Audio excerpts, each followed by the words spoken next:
Saio hau Nafarroako gobernuak diruz lagundu du.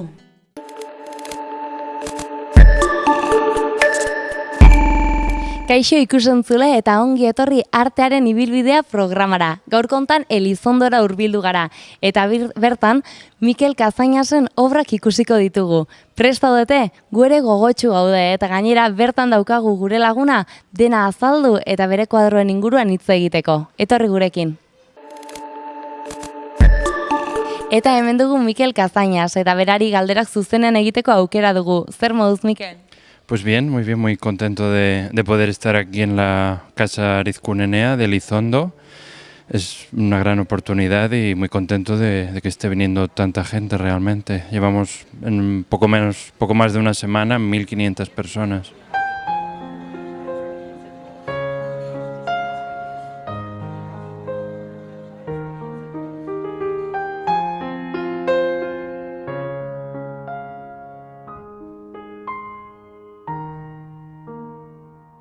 Lehenengo gelan, Mikelek lehiaketa ezberdinetan egindako kuadroak erakutsi nahi ditu. Hain zuzen ere, Nafarroako leku ezberdinak ageri dira. Urroz, Monteagudo, Tafaia eta antzerakoak. Hauek egun bakarrean marraztutakoak dira eta horregatik traza azkarrak dituzte, kolore bixiak eta lekuak ageri dira espazio ezberdinak, Nafarroako hegoalde eta erdialdekoak.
Margolariak bere kuadroetan ere bai erretratua marrazten ditu.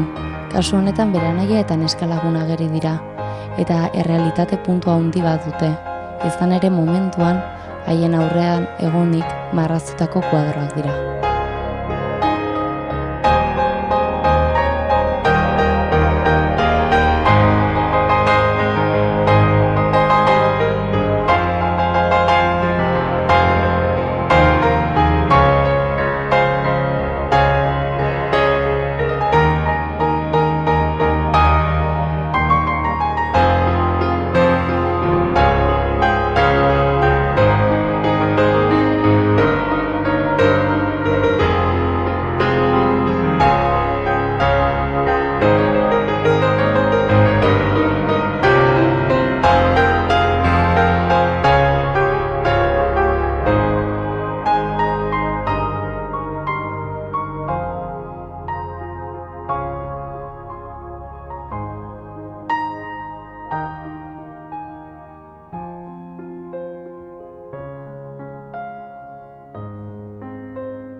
Bigarren gela honetan, kaleko irudi ezberdinak ageri dira, herri ezberdinak, eta bertan jendea jolasean.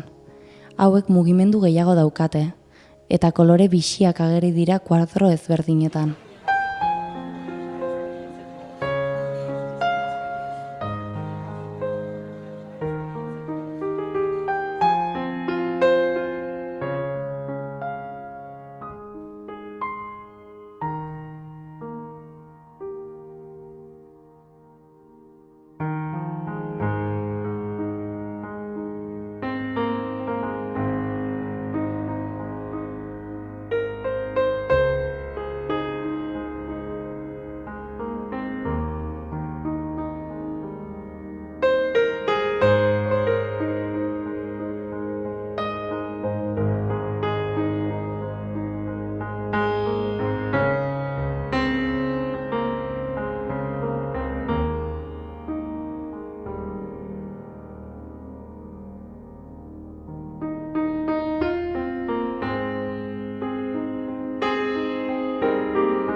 Hirugarren gela edo espazioan, Baztan eta inguruko zonaldeak ageri dira.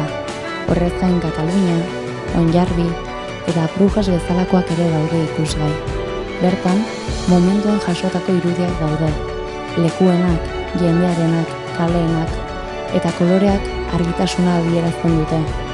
Egunaren argia eta baita gauarena ere bai. Horrez gain, ikusleak bertan ezagutzen dituen lekuak ikusi ahalko ditu, bertan bisitatu dituenak edo paseo bat eman duenak.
Beste gela hontan berriz, Marruekosera eta Indiara egindako bidaia dago adierazgarri.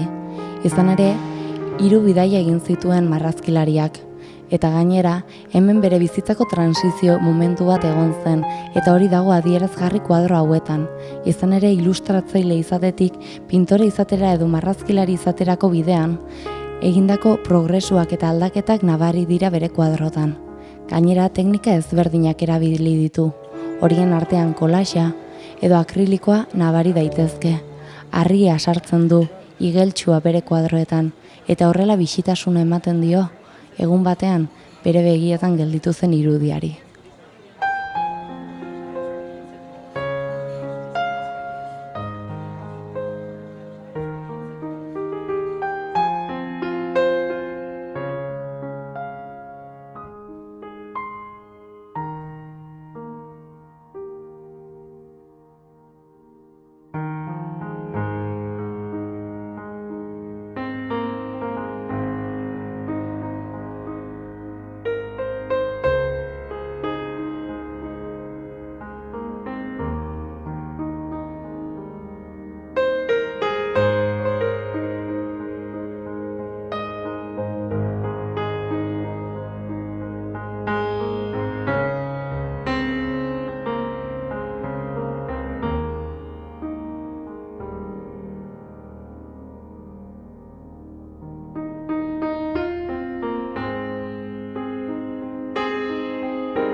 Dagoeneko bukatu dugu erakusketa, ikaragarria izan da munduan barrena egindako bidaia eta berarekin ikasitako guztia. Mila esker, Mikel, eta zorte handi zure lanean. Mila esker, muchas gracias a vosotros. Bale ba, beste bat arte.